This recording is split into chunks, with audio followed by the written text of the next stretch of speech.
ukasikia kuna fitna minal katili nafsi. Sasa wao watutendee fitna minal football. Alhabibu wa Simba, vipi na sijakuzoea mambo hayo vipi? Mie video sasa na haraka. Kama hakuna haraka uniambie niende zako. Nataka niende. Sijakuzoea hivyo, aondo kichapo chote cha juzi hicho. Masuala ya kichapo wewe usiachoe leo.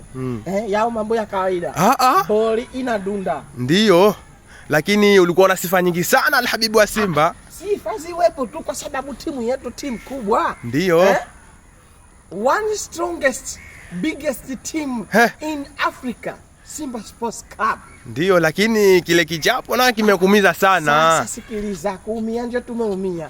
Nikufahamishe kitu. Nifahamishe. Wale wametenda mambo yanakuitwa fitna. Fitna gani Alhabibu wa Simba tena? Ngoja kufahamisha. Ukasikia kuna fitna minal katili nafsi.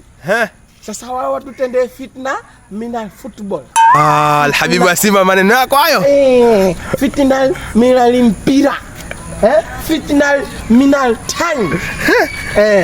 Wale kwanza watuchezeshe usiku. Baridi kali. Baridi kali. Sasa kuna tenda jaje hapo kama si fitna. Wewe unakona jaje? Kama naamini hivi. Sasa hiyo fitna. Watutendee fitna walia. Inaonyesha kweli lakini naona si inaonyesha kweli. Njoo ilivyo. Bali nakwambia jaje. Wakaja kwa Mkapa wale hawana hawa. Hatoki mtu. Hayo maneno kweli? Sasa ndio tuchapigia pilia biliani. Alhabibu wa Simba, nakusubiri kwa maneno yako kama hayo. Unsubiri tu. Mimi nakwambia unsubiri tu. Fitna minali mpira. Sijui utakuja kuongea nini Alhabibu wa Simba.